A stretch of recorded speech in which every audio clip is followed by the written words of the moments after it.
Let's bike global news.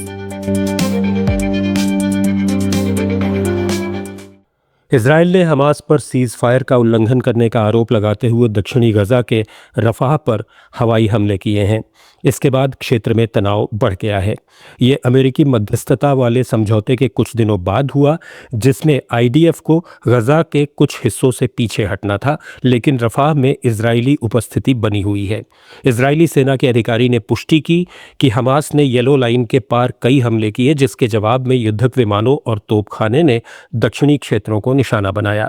Hamas बंदूकधारियों और यासिर अबू शबाब से जुड़े मिलिशिया के बीच झड़पें हुई, जिससे रफाह में विस्फोट हुए।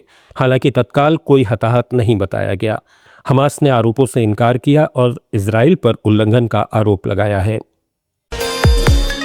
फ्रांस के विश्व प्रसिद्ध लूव्र संग्रहालय में एक सनसनीखेज चोरी हुई है, जहां पेशेवर चोरों के गिरोह ने अपोलो गैलरी से फ्रांसीसी क्राउन ज्वेल्स के 8 कीमती आभूषण जैसे डायनम नेकलेस और ब्रोच चुरा लिए। ट्रक और एलिवेटिंग प्लेटफॉर्म का इस्तेमाल कर चोरों ने लकड़ी काटी और मात्र 7 मिनट में वारदात कर डाली। हालांकि एम्प्रेस यूजिनी का क्राउन सड़क पर छूट गया। ये आभूषण 19वीं सदी के नेपोलियन परिवारों से जुड़े हैं। 1911 की मोनालिसा चोरी के बाद ये लूव्र की सबसे बड़ी घटना है। अधिकारियों का कहना है कि चोरों ने पहले रैकी की थी। अमेरिका में नो किंग्स विरोध प्रदर्शनों में लाखों अमेरिकियों ने राष्ट्रपति डोनाल्ड ट्रंप की नीतियों के खिलाफ शांतिपूर्ण रैलियां निकाली, जो जून की तुलना में कहीं ज्यादा बड़ी थीं।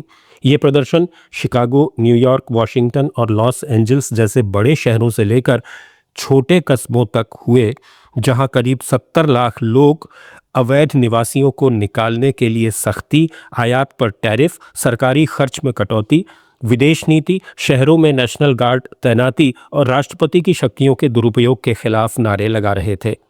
वॉशिंगटन डीसी में हुई रैली में डेमोक्रेट सेनेटर क्रिस मर्फी ने कहा कि आज पूरे अमेरिका में इतनी बड़ी संख्या में लोग इकट्ठा होकर जोर से कह रहे हैं कि हम एक स्वतंत्र राष्ट्र हैं, हम शासित होने के लिए नहीं बने, हमारी सरकार बिकने के लिए नहीं है। आपको ये भी बता दें कि सरकारी शटडाउन चौथे हफ्ते में प्रवेश कर गया है, जिससे संघीय कर्मचारियों को वेतन नहीं मिल रहा और गरीबों के भोजन सहायता कार्यक्रम प्रभावित हो रहे हैं। अब नवंबर में वर्जीनिया और न्यू जर्सी के चुनाव में इन विरोधों की ताकतों का अंदाजा लगेगा। कम्युनिस्ट पार्टी ऑफ चाइना की सेंट्रल कमेटी की महत्वपूर्ण बैठक बीजिंग में शुरू हो गई है। यहाँ 370 सदस्य 23 अक्टूबर तक बंद दरवाजों के पीछे 2026 से 30 के 15वें 5 साल के प्लान को अंतिम रूप देंगे, जो देश की आर्थिक और सामाजिक विकास की रूपरेखा तय करेगा। राष्ट्रपति शी जिनपिंग ने वर्क रिपोर्ट पेश की और अंतर्राष्ट्रीय बदलावों जैसे अमेरिकी राष्ट्रपति ट्रंप के टैरिफ युद्ध के प्रभाव पर फॉरवर्ड लुकिंग अप्रोच पर जोर दिया। चीनी अर्थव्यवस्था में सुस्ती के बीच हालिया तिमाही में जीडीपी ग्रोथ 4.8% रही, जो इस साल की सबसे कम है, और युवा बेरोजगारी करीब 20% तक पहुंच गई है। बैठक से पहले शी ने भ्रष्टाचार के आरोप में 2 शीर्ष जनरलों सहित 9 वरिष्ठ सैन्य अधिकारियों को निष्कासित किया।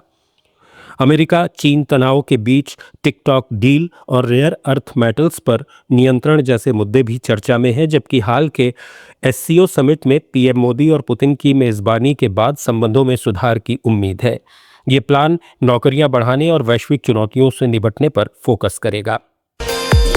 इधर अमेरिकी राष्ट्रपति डोनाल्ड ट्रंप ने कहा कि अगर निष्पक्ष समझौता हुआ तो अमेरिका और चीन के संबंध ठीक रहेंगे, लेकिन उन्होंने रेयर अर्थ एलिमेंट्स, फेंटेनिल और सोयाबीन को चीन के साथ मुख्य मुद्दे बताते हुए चेतावनी दी कि वे रेयर अर्थ गेम नहीं खेलने देंगे। फ्लोरिडा से वाशिंगटन लौटते हुए एयरफोर्स 1 पर ट्रंप ने ये टिप्पणियां की, जहां उन्होंने फेंटेनिल रोकने और सोयाबीन खरीद बढ़ाने को सामान्य चीजें बताया। ये बयान हाल की बढ़ती टेंशन के बाद आया, जब ट्रंप ने 1 नवंबर से चीनी सामान पर 100% टैरिफ की धमकी दी थी, जबकि चीन ने रेयर अर्थ एलिमेंट्स पर नियंत्रण कड़े कर दिए हैं।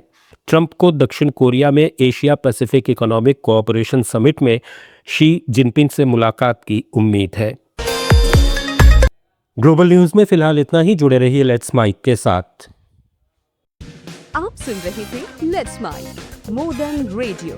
फॉलो कीजिए हमें हमारे सोशल मीडिया प्लेटफॉर्म्स पर।